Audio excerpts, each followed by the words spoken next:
अस्सलामुअलैकुम प्यारे दोस्तों, आज की इस वीडियो में हम आपको एक कब्र से आने वाली खुशबू का वाकया सुनाएंगे, जिसे सुनकर आपके दिल को ठंडक महसूस होगी।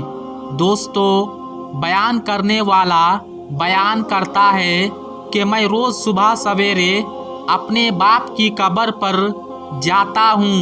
वहाँ बैठकर सूरा यासीन की तिलावत करता, फातिहा के बाद दुआ मांगता और काम पर चला जाता। इसी तरह एक दिन सुबह सवेरे मैं कब्रिस्तान आया।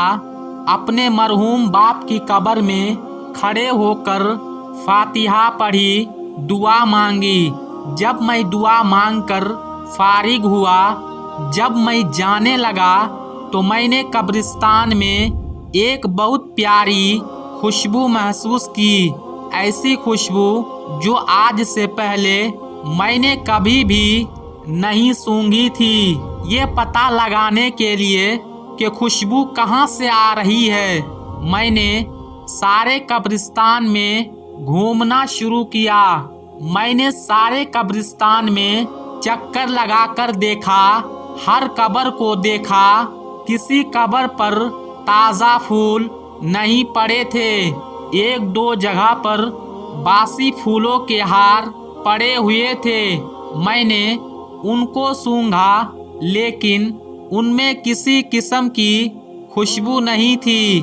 मैं बेचैन था कि इतनी प्यारी खुशबू आखिर कहाँ से आ रही है। मैं चलते चलते कब्रिस्तान के एक ऐसी जगह पर पहुंचा जहां पर 3-4 कब्रें बनी हुई थी।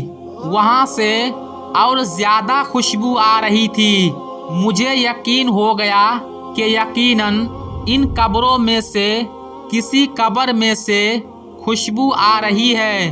मैंने एक कब्र को सूंघा, उसमें से खुशबू महसूस ना हुई। फिर दूसरी कब्र को झुककर सूंघा, उसमें से भी खुशबू ना आई। फिर मैं जब तीसरी कब्र के करीब गया और झुककर उसको सूंघा तो उसकी मिट्टी से खुशबू आ रही थी। मुझे यकीन ना हुआ कि कब्र के मिट्टी से खुशबू आ रही है। मैंने इत्मीनान के लिए कब्र को 3-4 जगह से सूंघा। हर जगह से बहुत ही उम्दा किस्म की खुशबू आ रही थी। फिर मैंने मिट्टी को हाथ में पकड़कर सूंघा तो मुझे इस तरह लगा जिस तरह मैंने खुशबू को हाथ में पकड़ लिया है। अगर मुझे काम पर जाने की जल्दी नहीं होती तो मैं वहाँ घंटों बैठा रहता, इस खुशबू को सूंघता रहता, क्योंकि वो इतनी प्यारी खुशबू थी जिसे सूंघकर मेरे दिल को सुकून आ रहा था। मैं जाते जाते सोच रहा था कि यकीनन ये अल्लाह ताला की किसी बहुत नेक बंदे की कब्र है। अगले दिन जब मैं अपने बाप मरहूम की कब्र पर फातिहा के लिए आया तो मैंने फातिहा पढ़ी, हाथ उठाकर दुआ मांगी।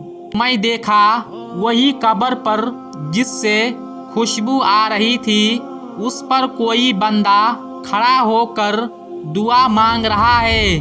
मैंने जल्दी से दुआ खत्म की और उस बंदे की तरफ बढ़ा। जब मैं उस कब्र के करीब पहुंचा तो वो बंदा दुआ मांग चुका था। दुआ मांगकर चल पड़ा। मैंने उसके पीछे से आवाज दी, बात सुनना। उसने कहा, जी हाँ, क्या बात है? मैंने कहा, मेरे करीब आओ, कोई काम है। वो मेरे करीब आया। उसने करीब आकर सलाम किया। मैंने सलाम के जवाब देने के बाद उससे पूछा कि ये कब्र किसकी है। उसने हैरानी के साथ पूछा, आप ऐसा क्यों पूछ रहे हैं? तो मैंने कल वाली सारी बात उसको बता दी कि मैं इस तरह कल कब्रिस्तान आया था तो कब्र की मिट्टी को सूंघा तो कब्र से बहुत उम्दा किस्म की खुशबू आ रही थी। वो मेरा हाथ पकड़कर कब्रिस्तान से चल पड़ा और एक जगह रुककर उसने बताया कि ये मेरी वालिदा की कब्र है और कब्र से खुशबू क्यों ना आए। और तो मुझे कुछ याद नहीं है, लेकिन वो बहुत ही नेक और परहेजगार औरत थी और कुरान पाक पढ़ना नहीं जानती थी, लेकिन कुरान करीम से बहुत मोहब्बत करती थी। जब भी कुरान करीम को देखती चारपाई पर लेकर बैठ जाती और कुरान करीम को खूब चूमती। पढ़ना तो नहीं आता था, लेकिन कुरान करीम के लाइनों पर अपनी उंगली फेरती रहती। शायद ये कुरान करीम से मोहब्बत ही है जिसकी वजह से अब उनकी कब्र में से खुशबू आया करती है। फिर हम सुबहानल्लाह कहकर कब्रिस्तान से चल पड़े। प्यारे दोस्तों, अंदाज़ा लगाइए, अगर कुरान करीम से मोहब्बत करने का ये अज्र है कि अल्लाह ताला उसकी बख्शिश फरमा दे, उसकी कब्र से खुशबू भी आए। जो कुरान करीम को सुबह शाम पढ़ते हैं, जो कुरान पाक को हिफ्ज करते हैं, जो कुरान पाक पढ़कर उस पर अमल भी करते हैं, तो उनकी कब्र में अल्लाह ताला कितनी ठंडक अता फरमाएगा। अल्लाह ताला बहुत ही मेहरबान है। जहाँ उसने बुरे कामों पर आज़ाब कब्र रखा है, वहाँ मेरे करीम रब ने नेकी करने वालों के लिए भी बड़ा अज्र रखा है। आखिर में अल्लाह ताला से दुआ है कि हमें नेक आमल करने और बुराई से बचने की तौफीक अता फरमाए। दोस्तों, आज के इस वीडियो में बस इतना ही। मिलेंगे अगली वीडियो में, तब तक के लिए अस्सलाम वालेकुम, अल्लाह हाफिज़।